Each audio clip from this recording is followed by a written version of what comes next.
Hello everyone, welcome to binary classroom.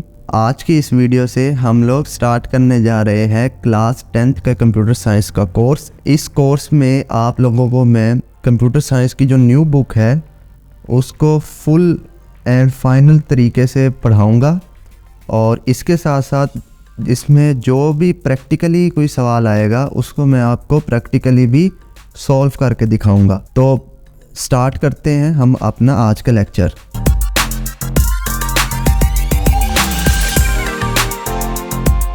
Okay, तो class 10th में हमारे पास जो न्यू बुक है उसके अंदर एक मखसूस लैंग्वेज दी गई है जिसको हमने स्टडी करना है। उस लैंग्वेज का नाम है सी लैंग्वेज। सी लैंग्वेज क्या है? सी लैंग्वेज कंप्यूटर साइंस की एक लैंग्वेज है जिसके ज़रिए हम लोग कंप्यूटर से कम्युनिकेट करते हैं। जैसे मैं आपसे कम्युनिकेट करने के लिए उर्दू लैंग्वेज का सहारा ले रहा हूँ, इसी तरह कंप्यूटर के साथ भी इंटरेक्ट करने के लिए हमें किसी न किसी लैंग्वेज की ज़रूरत होती है, क्योंकि कंप्यूटर जो है वो एक डंप मशीन है, डब्बा है जिसको आम ज़बान समझ में नहीं आती। तो इसके लिए हम क्या करते हैं, उसको उसी की ज़बान में समझाते हैं। कंप्यूटर साइंस की जो ज़बान है वो है बाइनरी लैंग्वेज। कौन सी? Binary language. अब ये बाइनरी लैंग्वेज क्या होती है? बाइनरी लैंग्वेज होती है 0 और 1 वाली लैंग्वेज। मैं आपको ज़रा दिखा देता हूँ। ये देखें, ये होती है जी बाइनरी लैंग्वेज। ये 0 1 0 1 0 1 0 1। इस तरह आपने अगर binary number system 9th class में चैप्टर नंबर 2 में पढ़ा हो तो आपको शायद याद हो, इसका आइडिया हो कि ये बाइनरी एक नंबर सिस्टम है और यही इसी बाइनरी नंबर सिस्टम के कोड को हमारा कंप्यूटर समझ सकता है और किसी ज़ुबान को समझ नहीं सकता। लेकिन यहाँ मसला पता क्या है? मसला यहाँ पर यह है कि ये जो बाइनरी लैंग्वेज है कंप्यूटर को तो समझ आती है लेकिन हमें समझ नहीं आती। तो हम ऐसा क्या तरीका निकालें कि हम कंप्यूटर से बाइनरी लैंग्वेज में बात कर पाए और हमें भी कम से कम एफर्ट करनी पड़े। तो इसके लिए एक टर्म इस्तेमाल हुई हाई लेवल लैंग्वेज की। वो हाई लेवल लैंग्वेज क्या है? वो लैंग्वेज यही है कि हमने अपनी अंडरस्टैंडिंग के मुताबिक कोड को लिखना है और एक कंपाइलर होगा। क्या होगा? एक कंपाइलर उसको ट्रांसलेट करके बाइनरी लैंग्वेज में कन्वर्ट कर देगा। तो यहाँ से हमें भी आसानी हो गई और वहाँ से कंप्यूटर को भी समझने में आसानी हो गई। बीच में सारा काम कौन करेगा? कंपाइलर करेगा। तो वो जो हाई लैंग्वेज है वो कौन कौन सी होती है? वो हमारे पास मुख्तलिफ होती हैं। उसमें सी है, C++ है, जावा है, पाइथन है, जावास्क्रिप्ट है, काफ़ी सारी लैंग्वेजेस हैं। तो एक अंदाज़े के मुताबिक प्रोग्रामिंग लैंग्वेज जो है हमारे पास इतनी है 8945। तो इतनी सारी हमारे पास हाई लेवल लैंग्वेजेस मौजूद हैं। तो उनमें से एक लैंग्वेज है सी लैंग्वेज और यही लैंग्वेज है जो हमारी क्लास 10th के सिलेबस का हिस्सा है। पूरे चैप्टर नंबर 1 से चैप्टर नंबर 5 तक हमारे जो डिस्कशन रहेगी वो इसी लैंग्वेज के इर्द गिर्द रहेगी। हम इस लैंग्वेज को स्टार्टिंग से लेके एंड तक किताब में कवर कर रहे होंगे। तो चलें हम देख लेते हैं कि हमारा जो किताब है उसके अंदर कितने चैप्टर हैं और हर चैप्टर में क्या क्या कैटेगरीज है। चलें, तो चैप्टर नंबर 1 जो है वो हमारा है इंट्रोडक्शन टू प्रोग्रामिंग। इस चैप्टर में हम लोग इस बारे में पढ़ रहे होंगे कि ये प्रोग्रामिंग है क्या, प्रोग्रामिंग को हम प्रोग्रामिंग क्यों कहते हैं, किन किन टूल्स को इस्तेमाल करके हम वो प्रोग्रामिंग करते हैं। तो ये सारी चीज़ें हम लोग डिस्कस करेंगे चैप्टर नंबर 1 में। उसके बाद है जी चैप्टर नंबर 2। चैप्टर नंबर 2 का नाम है आपका यूज़र इंटरेक्शन।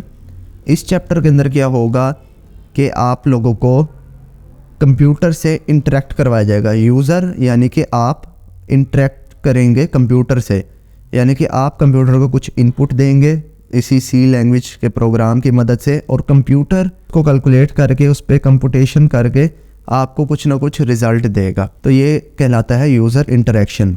ये हम चैप्टर नंबर 2 में डिस्कस करेंगे। उसके बाद चैप्टर नंबर 3। चैप्टर नंबर 3 होगा हमारा कंडीशनल लॉजिक्स के नाम से। इसके अंदर क्या होगा कि आपने सी लैंग्वेज की मदद से कुछ डिसीजंस करने हैं, यानी कि मशीन को ये ताकत देनी है, ये पावर देनी है कि वो आपके इनपुट को समझे और उस पर ख़ुद से फैसला करे। फॉर एग्ज़ाम्पल, जैसे कि आप लोग कहते हैं कि अगर हमारा जो रिज़ल्ट है इंग्लिश के पेपर में वो 50% से अबव हुआ तब हम पास की कैटेगरी में आएंगे। अगर हमारा रिज़ल्ट 50% से कम हुआ तो हम फेल की कैटेगरी में आएंगे। तो देखिए, इनपुट का आपको पता नहीं है और इनपुट अनसर्टेन है, तो इसकी बिना पर रिज़ल्ट भी अनसर्टेन है। तो ऐसी सिचुएशन में हम लोग क्या करते हैं, उस अनसर्टेन सिचुएशन को कंडीशनल लॉजिक में ले आते हैं कि जैसे ही उस इनपुट का जवाब आएगा उस बिना पर कंप्यूटर खुद ब खुद से डिसाइड करेगा कि इसको कौन सी कैटेगरी में रखना है। आया कि उसको पास की कैटेगरी में रखना है या फेल की कैटेगरी में रखना है। जैसे कि 2 स्टेट्स आप लोगों ने 9th में भी पढ़ी होंगी, एक ट्रू और एक फॉल्स, बूलियन अलजबरा में। कंप्यूटर साइंस की बात करूँ, 9th में बूलियन अलजबरा के नाम से एक सेक्शन था चैप्टर नंबर 2 में, उसके अंदर भी ये टर्म इस्तेमाल हुई थी कि एक ट्रू एक फॉल्स। तो ऐसी सिचुएशन को हैंडल करने के लिए हमारी कंडीशनल लॉजिक्स इस्तेमाल होती है। इस चैप्टर में हम वही कंडीशनल लॉजिक्स पढ़ेंगे कि इफ़ क्या है, इफ़ एल्स क्या है, स्विच क्या है, वगैरह वगैरह। अब आ जाएंगे चैप्टर नंबर 4 पर, जो कि है डाटा एंड रेपिटेशन। इस चैप्टर के अंदर हम लोग सी लैंग्वेज की मदद से अपनी चीज़ों को ऑटोमेट करेंगे, यानी कि हम ये चाहेंगे कि हम कम लाइन ऑफ कोड्स में ज़्यादा से ज़्यादा आउटपुट को जनरेट कर सके। मतलब ये कि जो काम रिपीट हो रहा होगा और हम ये चाहेंगे कि हम उसको बार बार खुद से ना करें, बल्कि कंप्यूटर ऑटोमेटिकली उसको करता रहे।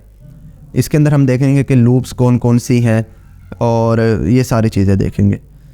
आखिर में है चैप्टर नंबर 5, जो कि लास्ट चैप्टर होगा हमारी इस बुक का। इसके अंदर हम फंक्शन का कॉन्सेप्ट देखेंगे। हमने अगर कुछ ना कुछ मॉड्यूल्स बनाने हो, अपने छोटे छोटे कोड के ऐसे हिस्से बनाने हो जो बार बार हम अपने कोड में इस्तेमाल कर सकते होंगे इन फ्यूचर भी और उसी कोड में भी, तो इस सिचुएशन में हम लोग क्या करते हैं, एक पीस ऑफ कोड को अलहदा से हम ब्लॉक में स्टोर करवा देते हैं। तो वो ब्लॉक कैसे बनता है और वो किस तरह से बनाया जाता है वो हमारा आएगा इस चैप्टर में फंक्शंस के नाम से, उसको हम कहते हैं फंक्शन। तो एक छोटा सा इंट्रोडक्शन था आपकी फुल बुक का। नेक्स्ट लेक्चर से हम प्रॉपर अपना चैप्टर नंबर 1 को स्टार्ट करेंगे और इसको लेके जाएंगे चैप्टर नंबर 5 तक। सो आई होप आपको वीडियोस पसंद भी आएंगी। ये वीडियो भी आपको अगर अच्छी लगे तो इस वीडियो को एक लाइक कर देना और चैनल को भी लाजमी से सब्सक्राइब कर देना। अभी के लिए इस वीडियो में इतना ही। Thank you so much guys for watching this video and I will see you next time.